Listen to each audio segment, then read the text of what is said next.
안녕. 나는 오늘 주행성이나 승차감이나 내가 느끼는 한 달 이제 반 정도 된 것 같아.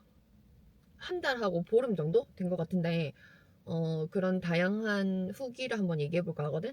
일단은 오늘 커피를 마시러 가는데 목적지까지 가는 길에 이야기해 볼게. 출발. 첫 번째로 내가 내연기관차만 타다가 전기차를 처음 타봤잖아. 처음 시동 걸릴 때 굉장히 시동이 걸리는지 안 걸리는지 모르겠는 거야. 왜냐면 미세한 진동이 없잖아, 전기차니까. 그래서 이게 시동이 걸렸는지 안 걸렸는지 모르겠어서 매번 디스플레이 화면을 확인했던 것 같아. 그리고 디스플레이 화면을 굉장히 넓고 좋거든. 넓고 좋아. 좋은데 구성이 운전자 편의성에 좀 맞춰지지 않았다라는 느낌을 받았어. 왜냐면은 기아 노브 같은 경우에도 시각적으로 잘 보이지 않아. 감각적으로 찾아야 된다랄까? 익숙하면 괜찮을 것 같긴 한데 시동 걸 때 난 계속 이렇게 갸우뚱하면서 파워 버튼, 전원 버튼을 찾아야 되겠더라고. 그래서 아직 익숙해질 때까지는 계속 갸우뚱거리면서 시동 버튼을 찾아야 된다. 그리고 기아 노브 같은 경우에도 이렇게 옆으로 하는 걸 쓰시는 분들 아니면은 뭐 이렇게 회전하는 거 쓰시는 분들 굉장히 요즘 다양하게 나왔잖아. 기아 변속하는 게. 그래서 각자의 차에 맞춰서 이제 바꿔야 되니까 습관을 바꿔야 되니까 한마디로 얘기하자면은 전기차를 삼으로 해서 내 모든 습관들을 바꿔야 되는 게 조금 불편함이 있어. 근데 어쨌든 인간은 적응의 동물이잖아. 적응을 하면 또 괜찮아질 것 같아. 어떤 부분에서 봤을 때는 안전장치가 되게 많이 여러 겹 작동돼서 좀 사고의 위험이 줄어들었다? 그런 부분이 있어. 예를 들어서 방금 전에 내가 기아 노브를 얘기했잖아.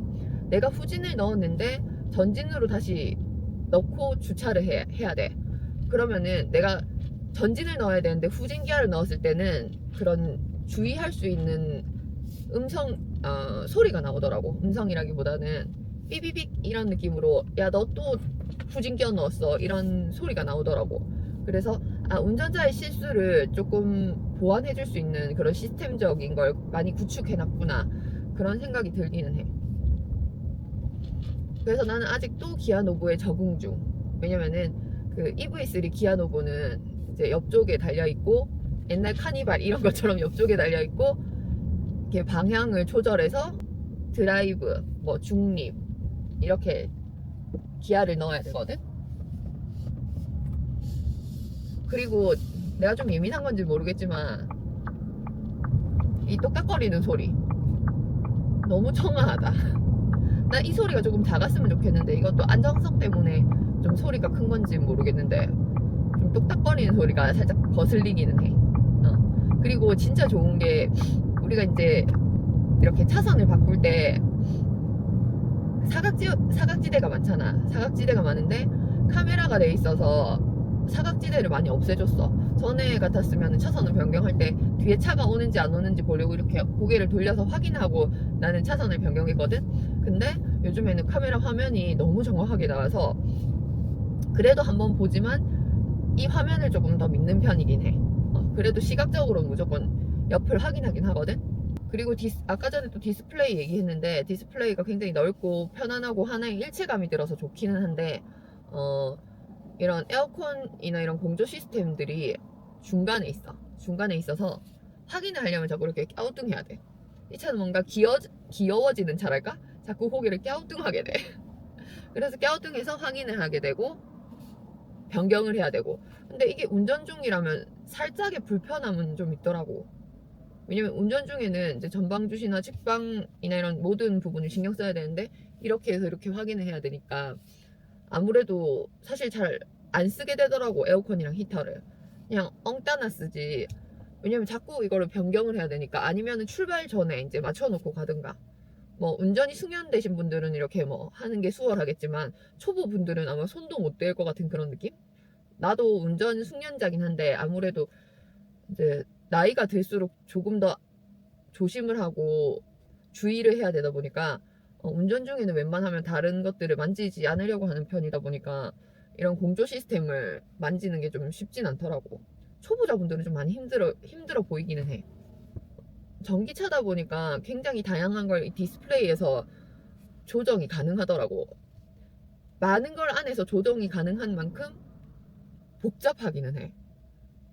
그래서 하나하나 다 들어가서 눌러봐야 되고, 예를 들어서 내가 이 기능을 썼다, 뭐 예를 들어서 뭐 유틸리티 기능을 썼다 하면은 유틸리티 기능을 또 찾아 들어가는데 어떻게 들어가는지 모르는 거야. 까먹는 거야. 그래서 요즘 헤이 기아 이거 많이 씀. 이렇게 음성 인식으로 불러서 뭐 내가 원하는 걸 주문을 할 수 있거든. 원하는 방향대로 해달라고. 그래서 음성대로 하다 보면 또 버튼으로 못 찾는 경우가 많더라고. 그래서 조금은 예전 차들보다는 많이 복잡해졌다. 왜냐면 나는 차를 그렇게 매일 바꾸는 사람도 아니고 전문 차량 유튜버도 아니다 보니까 차량이 변하는 시대가 나에게는 짧아봤자 3년 주기란 말이야. 길면 5년 정도일 거고. 그렇기 때문에 예전에 비해서는 시스템적인 게 많이 바뀌었다라는 게 난 체감이 되게 많이 되지. 왜냐면 일반적인 사람들은 막 신차에 관심 많으신 분들 아니고서야 나와 비슷할 거거든. 그래서 시스템적으로 많이 복잡해지고 내가 공부해야 되고 알아둬야 될 부분이 많겠구나.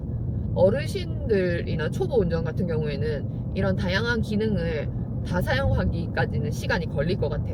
그리고 좀 필요 없는 부분들은 아예 그쪽으로 손도 안 가게 되고, 이 차에 또 그런 기능이 있더라고. OTT 이런 거에 시청이 가능하더라고. 근데 대신 일정 요금을 내야 되더라고. 근데 그 금액 자체가 통신비가 따로 있고 그 이용료가 따로 있더라고. 그 통신비는 한 5,000원 정도 되고 그 OTT를 볼 수 있는 기능이 6,000원 정도 하더라고. 그래서 합산 11,000원이던데 이게 24개월 약정 할부를 했을 시에만 그렇더라고. 나는 한 번 했는데 그게 또 문제점이 있어. 나는 들어가면 OTT가 다 봐질 줄 알았거든. 넷플릭스나 뭐 TV나 뭐 이런 웨이브나 다 봐질 줄 알았어. 그래서 그 금액대에 비해서면은 11,000원이면 굉장히 저렴하겠다. 근데 이게 약정일 때는 11,000원이고 그냥 한 달 한다 했을 때는 24,000원인가? 하여튼 2만원대더라고. 하여튼 이 OTT가 다 봐줄 줄 알았는데 내 아이디가 있어야 되더라고.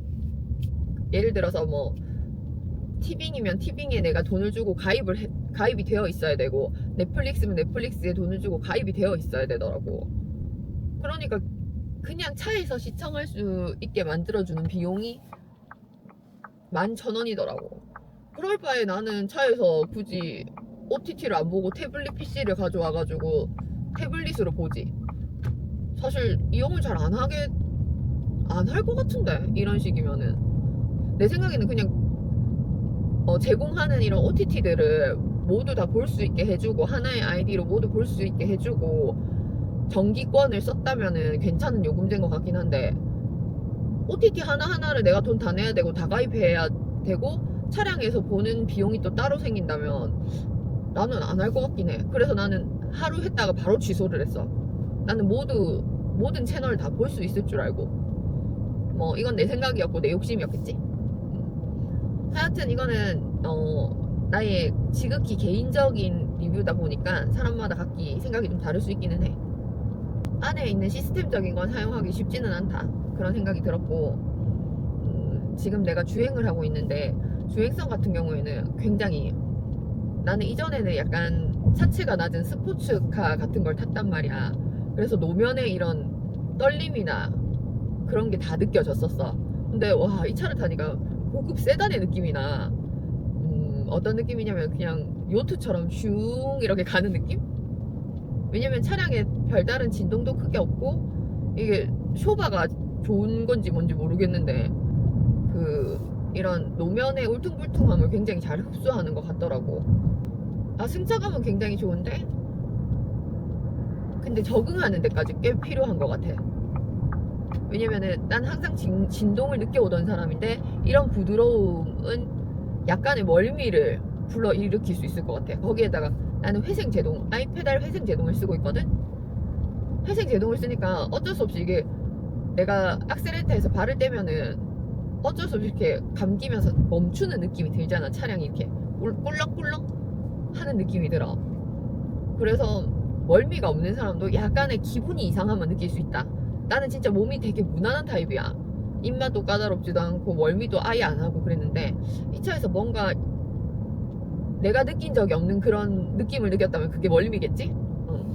그래서 적응 중이라서 그런 멀미감은 느낄 수 있다. 그치만 뭐 이런 게 심하신 분들은 회생제동을 1단계 하던지 아니면은 회생제동을 아예 꺼버리는 방법도 있기는 해.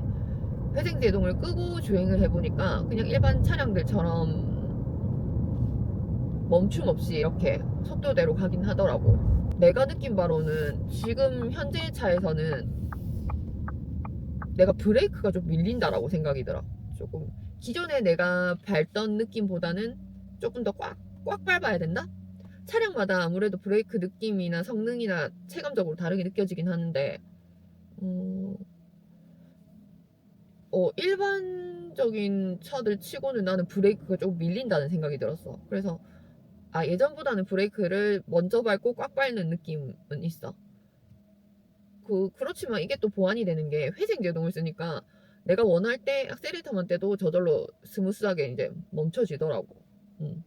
그래서 최대한 브레이크 안 쓰려고 노력 중이거든. 그래서 내가 아이패드 쓰고 회생 제동 쓰는 이유도 있어. 브레이크는 소모품이잖아. 어쨌든 전기차는 거의 소모품이 없는 차기도 한데 브레이크는 소모품이잖아. 그래서 소모품을 최대한 아껴보자. 나는 사실 뭐 여러모로 좀 돈을 아껴보고자 전기차를 선택한 사람이거든.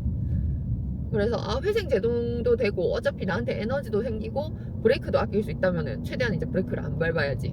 그래서 나는 회생 제동을 2단계 쓰고 있어. 3단계까지 하기에는 아직 내가 한 달 보름밖에 안 된 유저이기 때문에 좀 적응이 된다고 하면은 이제 3단계까지도 도전해볼 생각이긴 해. 근데 지금 2단계 적응돼가지고 굉장히 편리해. 브레이크를 밟지 않고도 액셀레터만으로도 차량 이제 조정이 가능하니까, 운전이나 조정이 가능하니까. 내가 장거리 주행도 해봤거든. 한 왕복 시내 주행까지 포함해서 왕복 한 550km 정도의 장거리 주행을 해봤는데 고속도로에서 굉장히 편하더라고. 나는 편의 기능이 좀 많이 들어가 있는 차거든. 이 차는 이전 영상을 봤는지 모르겠지만 EV3 어스 롱레인지야. 차량 가격은 대략 5천만원 정도 하는데 옵션가가 한 300 몇십만원 들었거든. 320만원 정도 들었어. 그래서 뭐 썬루프랑 그 스피커를 제외하고는 다 넣었다고 보면 되거든. 크루즈 컨트롤도 좋고 뭐 고속도로에서 이제 자율주행 뭐 쓰기에는 굉장히 좋더라고. 깜빡이 넣으니까 알아서 이렇게 차선 변경도 잘하고 차선도 잘 잡고. 그때 비가 왔었는데도 생각보다 차선 잘 잡았던 것 같아.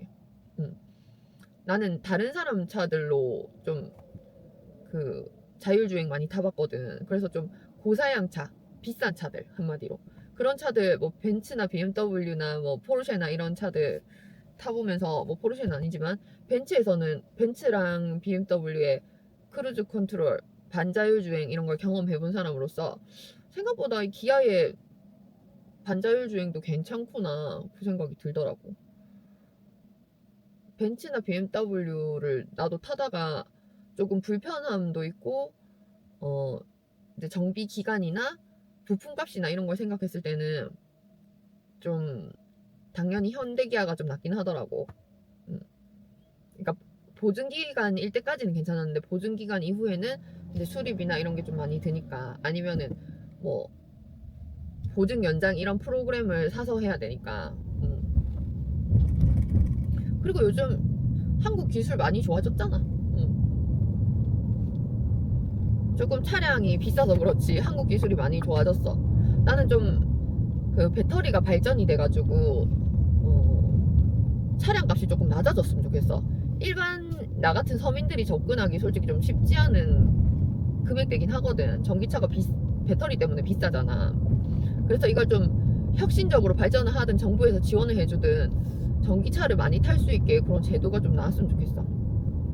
그리고 이 차 자체가 배터리가 하부에 있어서 그런지 소형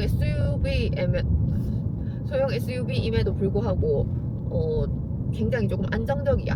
커브를 돌 때도 생각보다는 안정적이랄까? 나는 지금 나는 1인 운전자이기 때문에 뒷좌석에 타본 적이 없거든. 택시에서나 이제 뒷좌석에 타봤는데 생각보다 소형 SUV 측 공간이 꽤 잘 빠진 것 같아. 헤드룸도 좋고 레그룸도 좋더라고. 그래서 앞좌석에서 막 이 의자를 그렇게 뒤로 빼지 않는 이상 뒷좌석도 굉장히 공간이 잘 빠져서 만족스럽긴 해. 옛날에 말했잖아. 나는 스포츠카 같은 거 타가지고 부모님이 뒷좌석에 타시면은 승차감에도 굉장히 불편함을 느끼고 머리도 맨날 박고 이러셨거든. 그래서 이제 부모님을 모셔도 괜찮을 정도다. 이 앰비언트 라이트가 설정을 해놨는데 나는 과속을 할 때 빨간불로 이렇게 경고를 해줘. 삥삥삥삥. 그러니까 이게 뭔가 나의 안전장치들이 많아. 헤드업 디스플레이에서도 이제 경고 뭐 몇 킬로 시속 몇 킬로 이런 걸 띄워주고 앰비언트 라이트도 막 야 너 안돼 하면서 너 빨리 가지마 하면서 빨간불 막 계속 깜빡깜빡 해주거든. 그래서 과속은 좀 덜 하겠다. 나도 모르게 과속할 때가 있잖아. 왜냐면은 요즘 어린이 보호구역도 많고 해서 30km짜리가 되게 많단 말이야. 50km짜리도 엄청 많아지고. 그래서 이런 앰비언트 라이트가 나한테 경고해줘서 이런 것도 좀 편리하긴 하더라고. 근데 좀 단점이 엉따가 여기 원래 중간에 다 이렇게 내가 조절할 수 있게 돼 있잖아. 조수석 엉따까지도. 근데 이거는 이 차 같은 경우에는 차 문 쪽에 있어. 각기 문 쪽에. 그래서 예를 들어서 뭐 내가 친구를 태우거나 누군가를 태울 때 뭐 엉따 같은 거 미리 해놓는 게 센스잖아. 그래서 내가 굳이 팔을 길게 뻗어서 몸을 젖혀서 팔을 길게 뻗어서 엉따를 눌러야 된다. 그런 점이 좀 불편하긴 하더라고. 이거 되게 편해. 뭔가 메쉬 느낌이 있긴 한데 나는 비닐 5번 씌워놨거든. 내 영상을 처음 보는 사람들은 쟤는 왜 비닐을 안 벗겨놨을까 이런 생각할지 모르겠는데 나는 차량가의 60%를 나중에 내는 그런 프로그램이 있어. M 장가보장 유해형 할부를 한 차량이기 때문에 나는 이 차를 다시 기아 중고차 인증에 팔 거란 말이야. 그래서 새 차처럼 탈 거라서 이런 거 웬만한 비닐은 다 벗기지 않았어. 조금이라도 스크래치 내고 싶지 않아가지고. 뭐 차량에 대해서 예민한 분들은 이런 거 다 벗겨내긴 하는데 난 전혀 예민하지 않기 때문에. 그리고 사실 익스테리어들이 되게 내 마음에 들고 예뻤으면은 벗겨내고 좀 감상을 하면서 타고 그랬을 건데 이게 전부 다 플라스틱 느낌이야. 뭐 장난감 같은 느낌이거든 나한테는. 나는 옛날부터 차를 타온 사람들이라서 내가 아는 그런 소재와 재질이 아닌 거야. 장난감 같아서 굳이 나한테 심미적인 효과를 주지는 않아가지고 그럼 나한테 만족되진 못할 바에 그냥 비닐 붙여놓자. 어차피 스크래치도 되도록이면 안 나게 하고 나만 조심하면 뭐 하겠냐고. 조수석에 타는 사람들, 뒷좌석에 타는 사람들이 뭐 자기도 모르게 스크래치 낸다고 해서 내가 뭐 돈 물어내라고는 할 순 없잖아. 그래서 일단 이런 모든 비닐들은 최대한 안 뜯고 다 붙여놓고 계속 쓰는 중. 하여튼 이 헤드레스트 진짜 편함. 메쉬 소재로 돼 있어가지고 통풍도 잘 될 것 같고 이렇게 뭔가 폭신폭신한 느낌? 근데 아무래도 목베개는 좀 있어야 될 것 같아. 목이 좀 허전한 느낌? 이렇게 신호대기 할 때 굉장히 조용함. 시동을 안 걸어놓은 듯한 느낌. 그래서 와 나는 적응이 빠른 사람인 줄 알았는데 한 달 보름이 지나도 적응이 안 돼. 시동이 걸렸는지 안 걸렸는지 이게 차가 가는 건지 마는 건지 계속 보게 돼. 아이페달은 진짜 나는 호불호가 있다고 들었는데 나한테는 진짜 꿀이야 꿀. 왜냐면은 하나의 페달로 모든 게 다 조작이 가능하잖아.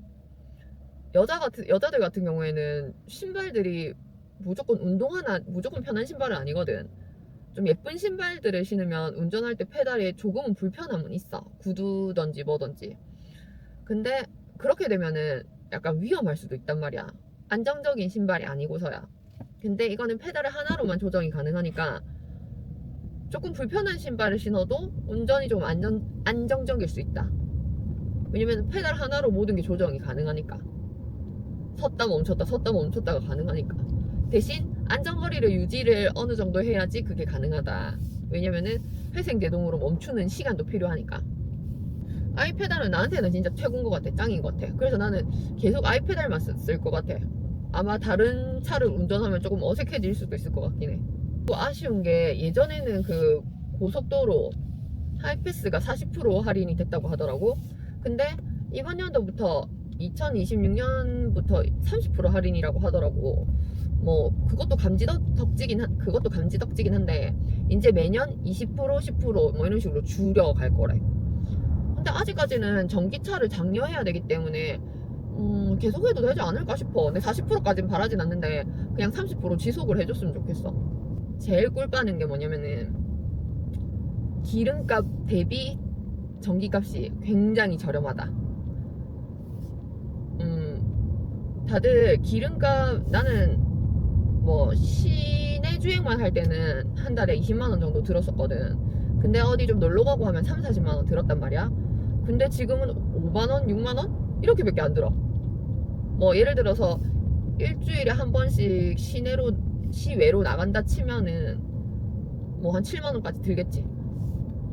최대한 나는 완속 충전 많이 쓰려고 하고 불가피할 경우에만 고속 충전을 쓰거든. 그래서 굉장히 좀 저렴하다 이런 생각이 들었어. 그런데 또 이제 전기차는 충전 이슈가 있잖아. 그러니까 대부분 평균적으로 그 주유를 해도 일주일에 한 번 주유를 하잖아. 근데 전기차 충전도 대략 일주일에 한 번씩 하거든.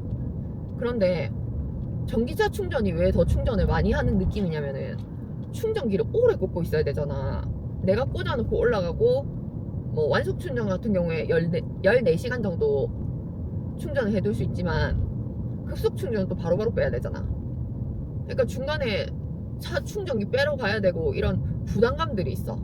그래서 뭔가 왠지 충전을 많이 하고 오래 하는 느낌? 그런 게 귀찮다라는 느낌이 많이 들어.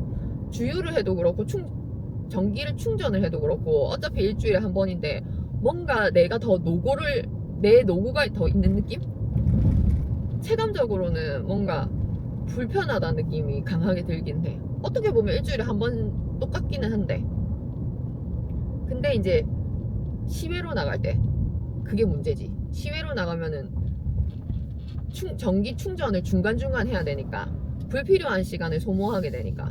그래서 난 약간 여행 갈 때 무계획으로 가는 편이야. 여자라서 숙소만 정해놓고 뭐 무계획으로 가는 편이긴 한데 전기차가 생기고 나서 뭔가 계획적이게 되더라고. 왜냐면은 인근에 충전이 잘 되는지 안 되는지 그런 것도 확인을 해야 되고, 충전이 없을 때는 어디로 가야 되는지 그 생각도 해야 되고,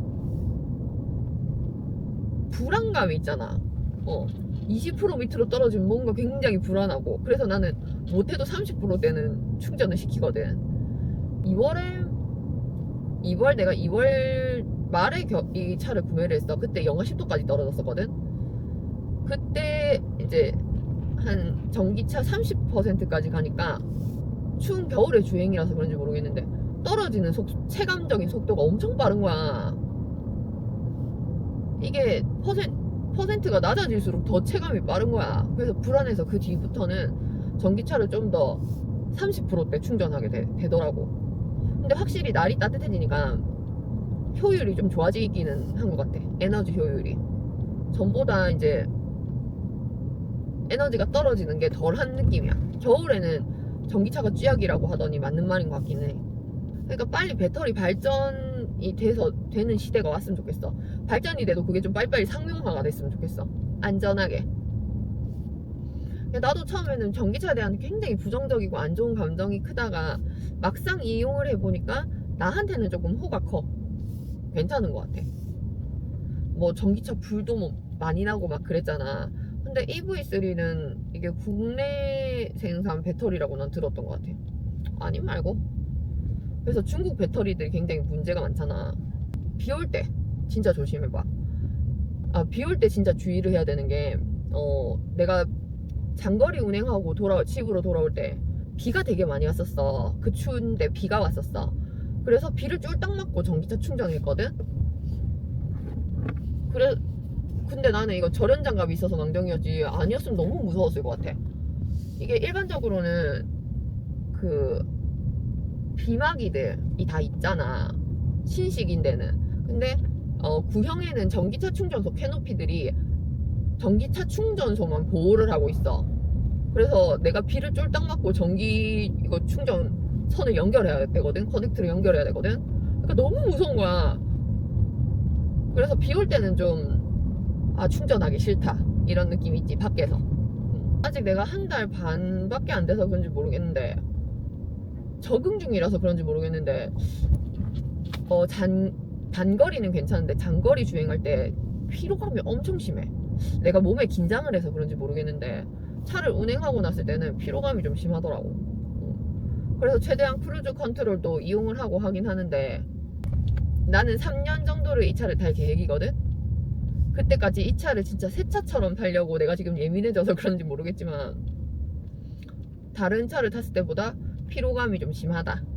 차량을 구매할 때 썬팅에 가장 신경을 많이 썼었거든. 그래서 썬팅을 잘 해놔서 그런지 모르겠는데 이제 봄이 됐잖아. 봄이 돼가지고 햇빛이 좀 많이 강한데도 불구하고 차량 안은 굉장히 쾌적해. 따뜻한 느낌 정도고. 그래서 여름에도 기대해 볼만 할 것 같긴 해. 그리고 내 차는 약간 풍절음이 좀 있는 것 같기는 해. SUV라는 걸 감안했을 때는 뭐 그렇게 크다고는 생각은 안 들긴 하는데 내기에, 그냥 저스트 내기에 조금 거슬린다? 전기차 이런 승차감이나 이런 거는 나는 대략적으로 굉장히 만족스럽긴 한데 장단점이 너무 분명한 차다 보니까 사람들이 더 많이 고민을 하는 것 같아. 어찌되었든 나도 굉장히 거의 한 80%는 부정적인 생각을 가진 사람이었거든. 그러나 이미 차를 샀어, 타고 다녀, 어쨌든 이건 절약되잖아. 그래서 나는 현실주의자 약간 그런 사람이다 보니까 한 80%는 만족했더랄까? 80%는 만족을 해서 난 다른 사람한테도 전기차를 추천해 줄 것 같아. 왜냐면 내가 부정적이었던 사람이다 보니까. 일단 나는 다 모르겠고 1번이 경제적인 거, 그리고 2번이 전기를 쓸 수 있다는 거. 내 차가 이제 V2L이 가능하잖아. 나는 차량이 어스라 가지고 실내에서도 이제 V2L을 쓸 수가 있고 실내에서도 V2L을 쓸 수가 있거든. 그래서 나는 혼자 이렇게 차 마시러 다니고 혼자 여행 다니는 사람이야. 20대 때부터 차박이 유행하지 않을 때부터 나는 차박을 되게 좋아했었어. 그래서 SUV 타고 다니면서 진짜 얼렁뚱땅 대충대충 하면서 차박을 많이 해왔었거든. 그때는 뭐 전문 장비가 어딨어. 그냥 자유롭고 싶은 마음에, 그리고 내가 원하는, 내가 발길 닿는 곳 아무 데서나 자고 싶은 마음에 그렇게 차박을 했었거든. 그래도 이제 전기차를 타게 됐으니까 조금 더 쾌적한 환경에서 차박이 가능하지 않을까. 왜냐면은 무시동 히터, 무시동 에어컨이 가능하니까. 그리고 전기장판도 꼽아서 쓸 수 있잖아. 탄소 매트도 하나 샀거든. 아직은 뭐 지금 기온이 18도까지 올라가긴 하는데 일교차가 심해서 저녁에는 굉장히 춥단 말이야. 그래서 전기를 마음대로 충분히 사용할 수 있다는 점 때문에 나라는 사람에게는 굉장히 메리트가 있는 차량이지. 근데 좀 아쉬운 점이 차박하기에는 차가 작다. 그래서 내가 아이디어를 이것저것 고안해냈거든. 그래서 그거 다음 편에는 그런 걸 한번 찍어볼까 해. 소형 SUV에서도 앉아서 식사가 가능하다. 이거를 한번 보여주려고. 트렁크에서 앉아서 식사가 가능하다. 이걸 한번 보여줄까 해. 어찌됐든 저찌됐든 나는 이 차를 200% 활용하고 싶은 사람 중에 한 명이라서 최대한 한번 새 차처럼 타면서 뽕을 뽑아볼까 해. 다음 영상에서 또 만나요. 안녕.